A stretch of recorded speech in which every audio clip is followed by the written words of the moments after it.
Brodie Brazil here to recap Game 19 on the season.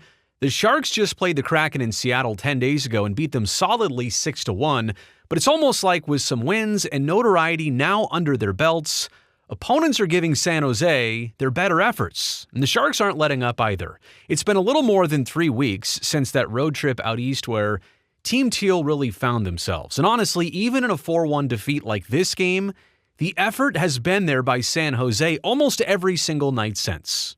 An impressive fact, even if there's not really a stat to define it. To warm up, and I'll admit, when I first saw this clip, it looks like Mac and Will are being their teenage selves trying to hit the RoboCam with pucks. However, look what's revealed when that camera tilts down. Yeah, that right there is the future of the Sharks fan base. A very cool moment, giving it back. It says a lot about 71 and number 2. Meanwhile, Vinny Desharnais had just given out a puck to a young Sharks fan who was ready to trade some candy. So Vinny's saying, hey, I'll choose the absolute best option. He got the jumbo-sized Reese's Cups. Well done and fair deal on both sides. Now, the Sharks did not start flat in this game. In fact, after getting shut out in Calgary, it was quite the opposite. Phil Kurashev here almost getting one past the goal line. It hit a few things, including both posts and the goalie's skates.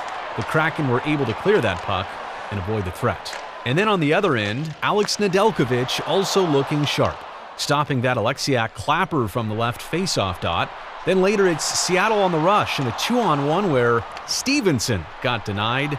This is Ned jumping in the crease after not having started the game in 8 days, but he looked good early. However, Seattle did get the first goal of the evening. Chandler Stevenson able to turn on the Jets, able to turn a corner, and then find Jaden Schwartz on the back doorstep. He's their team leader in goals now at 6 and counting.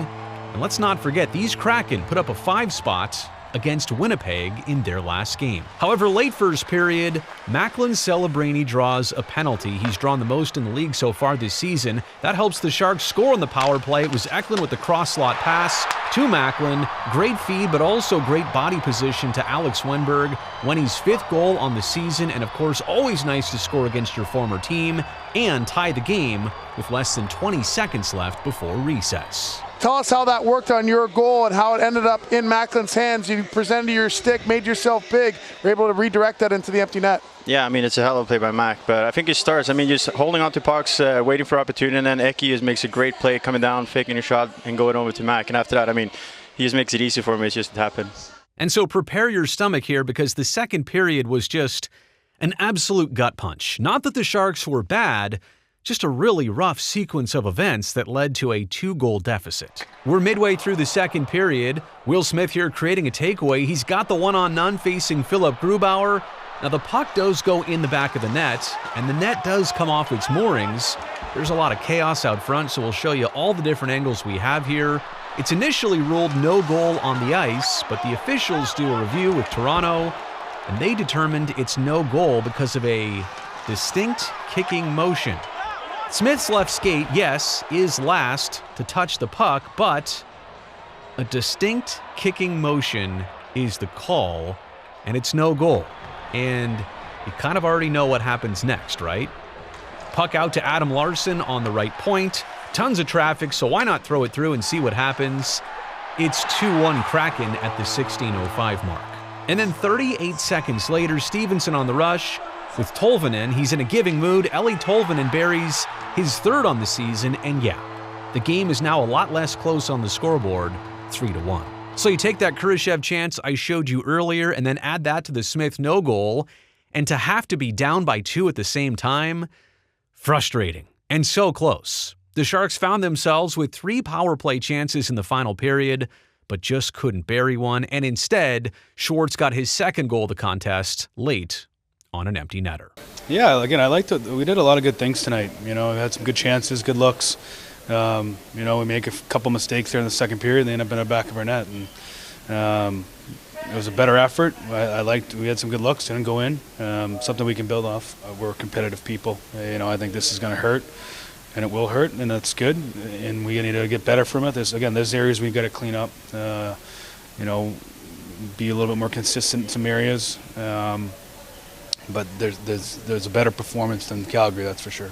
Yeah, I mean, I feel like we're there, but we got to get in front of the goalie. Right now he's making good saves, but if we can get in front of it, get a rebound or something, we got to change a little bit of the mindset of just how we score the goals. Like I said, it's a lot of good things, but we still need to get that grittiness and like those goals in this area. So obviously something to work on. Yeah, I don't know. It's tough. It's kind of happened so quick. Everyone's obviously gonna have their different opinions, and we have ours, they have theirs. But you got to just keep on playing. Yeah. Definitely would have helped to have a goal there, but that next shift we had a great A and got a power play, so it's part of the game. After the Calgary game, we would definitely wanted to have our feet moving and hold on to pucks more. So I think we know we're going to get a lot of the top pairs, and they're going to play us hard, so it's something we take pride in.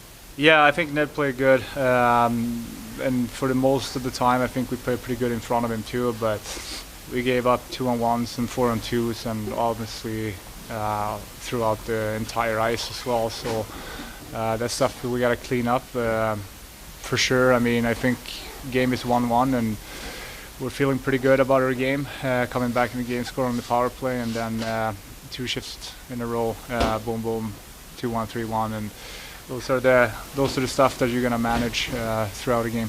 Scoring just a little bit of a concern right now for San Jose on this road trip. 1 regulation goal in that win against Minnesota, no goals in Calgary, and only 1 more scored here in Seattle. We get a 4-game homestand coming up next. Utah, the Kings, Ottawa, and Boston are all about to visit the Tank. We'll see you there.